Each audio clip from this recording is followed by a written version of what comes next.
let me know when we're... Okay. Good evening, everyone. Thank you for coming out to the Jazz Lounge. If you're not familiar, if you're new here, first time, we're glad you're here. It's opened on July 1st. So it's a new place in San Diego, and really a fun, eclectic, varied performances that are here, mostly jazz. Tonight, it's not jazz. Tonight it's other things. So tonight it will be Kyle Adam Blair on the piano. And I am Tasha Smith Godinez on harp. Thank you. I just realized we both have 3 names. It's a lot to say. Introducing. For me it was getting out of the way of a minor league baseball pitcher. Oh, there you go. So couldn't find me on Google for like 6 pages. There you go. Smart. Yeah. So tonight we're going to play 2 bigger pieces that we have just really wanted to play together and we're very excited about. And then 2 much smaller pieces, one that Kyle wrote and one that I wrote. So it will be a nice kind of juxtaposition on the bookends, the big pieces and the little ones in the middle. We're going to start with a piece by the American composer William Grant Still, who is truly important to American musical history. And he composed nearly 200 works. So he's arguably they call him the dean of African American composers. And he's from Little Rock, Arkansas. And he was considered part of the Harlem Renaissance also, which is interesting. So this piece is Enanga for harp and orchestra, also arranged for harp and piano. And it was written in 1958. And if you're not familiar with the word enanga, an enanga is an African bowed harp, usually from the area of the sub-Saharan Africa. And so it's possibly one of the earliest known harps. The thought is that the theory is that the harp was first invented from the hunter's bow many, many thousands of years ago. So hunters would be out with their bow, and then, of course, they would be bored. So they would be plucking on they'd be plucking on the string on the bow. And then it evolved into something that had more strings, and then eventually a sound box, or sometimes out of leather, sometimes out of wood. So the African bow harp, the enanga, is the one that most closely resembles this, and it is still being played today. So this is Enanga for harp and piano by William Grant Still.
still. It's a fun piece. Yeah. So much Americana in it. It's really wonderful and should be played more often. We'll have to make that happen. Yeah. Willing to help. Hi, everybody. I'm going to try to talk. I might move it a little this way so I'm not just talking side profile to everyone. It's so great to be here. This is my, now second time performing here after last night, but first time overall being here. Really grateful to be here and in such a lovely place. So these are the two small pieces that we have composed and are contributing to the middle of this program. And the piece that I wrote, I was at home in Pennsylvania with my dear mother and brother, who was able to be here last night, and his wife. And we were playing Scrabble, and I had a really odd assortment of letters. And I was just flashed into my mind, I was reminded of the word bijou. And I had to look and make sure that it was applicable in Scrabble because it's French. Turns out it is. So if you ever get like a B and a J and an O and a U and an I and you don't know what to do with it, it's a great play, fantastic play. But there are a few kind of different meanings of it, but how I think of that word is a small, delicate, finely crafted trinket, jewel, ring, or even a bauble. And I really loved that word because while I hadn't visited my home, my former home, my mother's home, my childhood home, in rural Pennsylvania in about 2 years, and there's nobody there. It's a town of 500 people called Home, Pennsylvania. It's true. And everything slowed down there. And I was doing the same amount of stuff, but the mental noise was so much quieter, and there was nature. And through that space, I was able to notice small detail things, small nostalgic things. And one thing I mentioned yesterday was that I think we've all had a kind of complicated relationship with the idea of domesticity over the past 2 years. What it means to be home, the ups and downs of, especially when we were in close quarters with loved ones or housemates or pets, for more than usual time. There are probably ups and downs for everybody in that, in terms of how we relate to one another. And so this piece, I was thinking about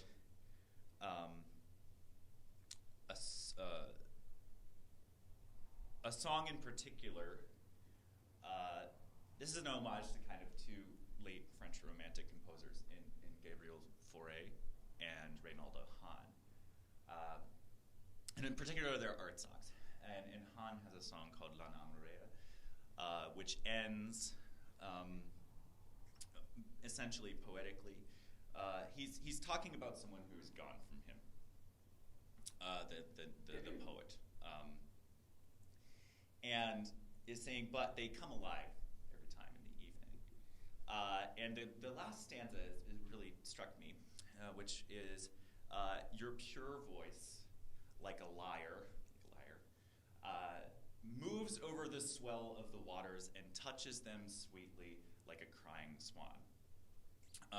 And I was struck by that, but also the music of Hahn and Fauré can be very small and delicate with tiny little subtle changes. They both wrote large pieces too, but especially in the art songs, I deal a lot with singers, that I get to experience these tiny little subtle things. So the harp and piano parts were kind of composed sort of separately, but you think of them as being two independent things trying to inhabit the same small domestic space. That sometimes they will be perfectly harmonious, and sometimes they will have friction, but through all of that, they still are maintaining both their independence and finding ways to coexist in this kind of small, delicate space. And so this is Bijou. It's small. I probably talked for longer than in the pieces. But there will be a quotation of the Namorée at the end as well.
Now, going from Kyle's beautifully composed piece, we're going to transition into free improvisation. However, inspired by a poem that I wrote, so I will be reciting the poem as we are playing. A little bit akin to what Kyle experienced this summer in returning to Pennsylvania last year when we were living in a much slower pace, a bit forced upon us. However, we had just more time to do things that we'd maybe wanted to do but hadn't felt we could manage to do well. And for me, that meant that instead of the constant busyness of managing family and concerts and working and rehearsals and all these many things I was doing, I was able to slow down and be more creative. So I began doing two things I'd wanted to do for many years but not had the time to put my effort into it, and it was composing and writing poetry. So this was premiered last night. But it won't be the same anyway, so it won't matter. The poem is titled, "My Soul Floats on the Sea." And it's a bit metaphoric and a bit real. And so we will be improvising inspired by the verses of the poem. And you might hear some odd things also coming from the instruments. So you may learn a bit about what other sounds we can make from the instrument. Hope you enjoy.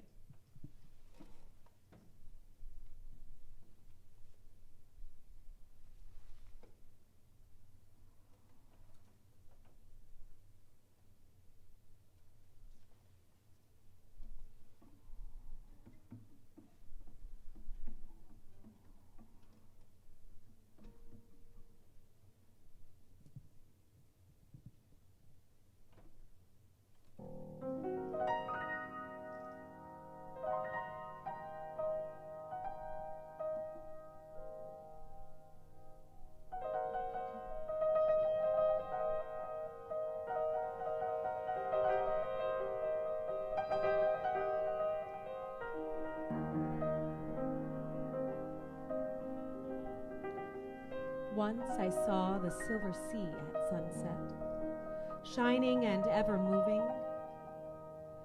The sound of the waves washed over my ears and took me to faraway places.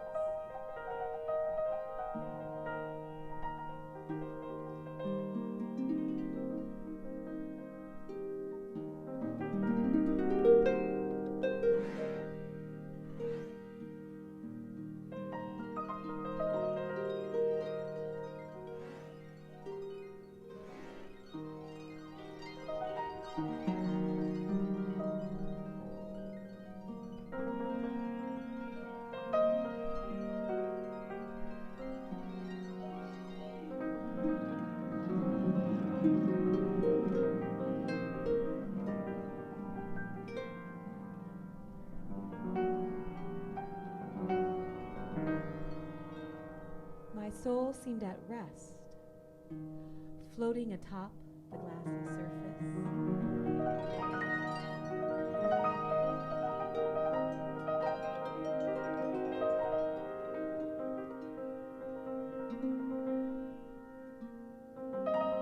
Rays of light were shining down.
Afraid of what's below. The darkness, the creatures, the profundity.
I've tried to leave and live landlocked, but the prison of these dry walls, the prison of dry walls,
again.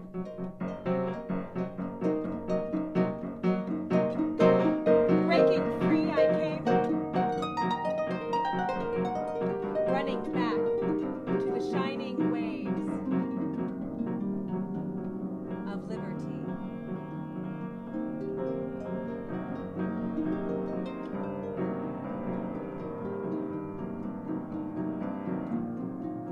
And here I will spend my last days. Here I will spend my last days. And when I die, let him take my soul to the sky.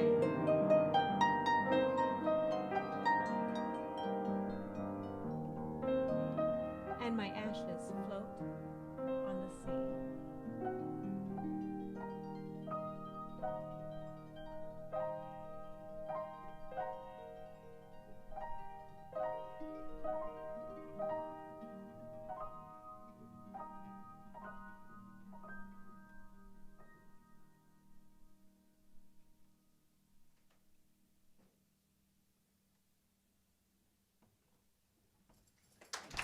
Thank you.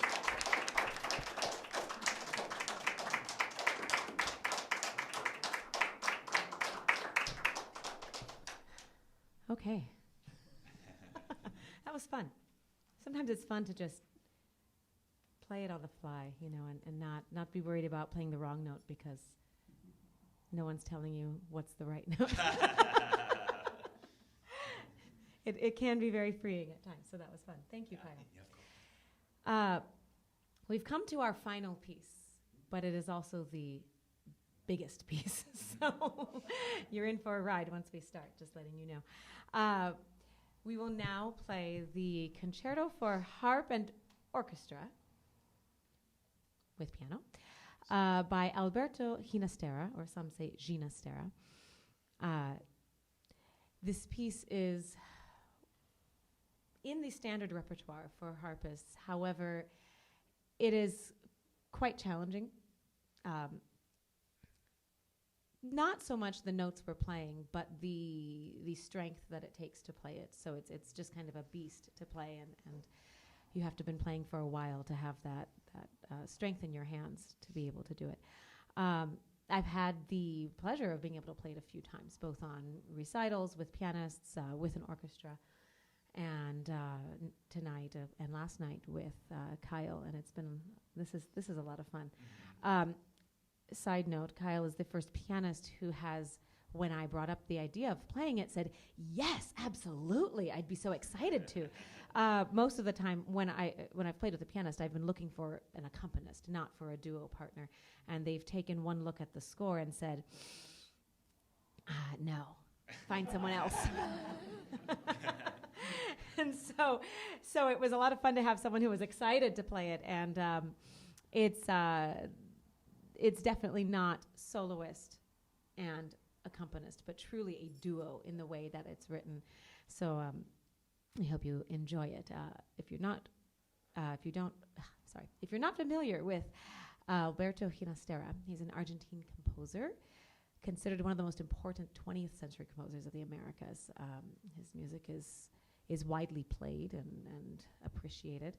And the harp concerto was his first concerto. So that's Whoa, really? Yes. Usually the harp concerto is not the first concerto by a composer, but this one was. And the harpist who and her name I wish it wasn't, but it's escaping me right now. But the harpist who commissioned it was not able to perform it because she retired and had stopped performing by the time it was finished. So it was finished in 1956, and 1950. And it was premiered in 1965 by Nicanor Zabaleta, a very, very famous Spanish harpist. So there's a bit of information about it. Very rhythmic. You'll hear will be kind of just, sometimes it sounds just like pounding away.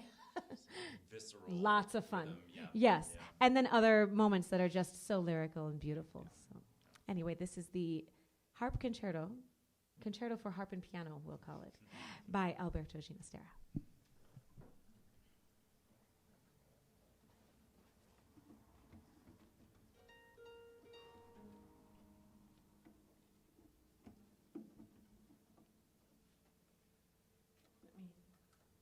the same thing last night, right at the last minute, remembered to remove the stuff.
Thank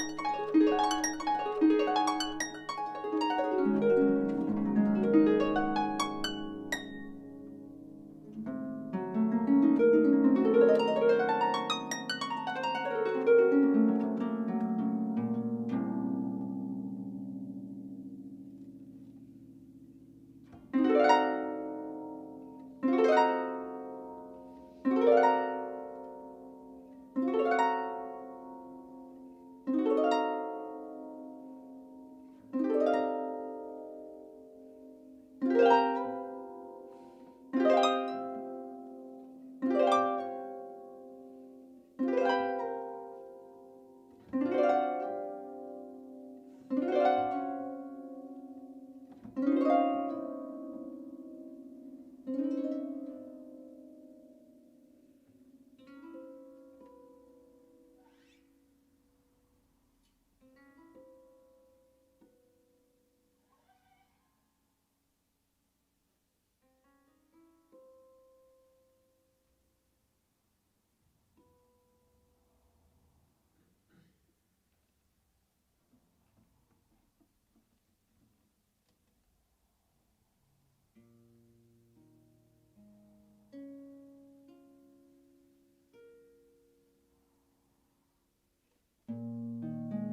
Thank you very much for being here, and for those who watched online and enjoyed the program online.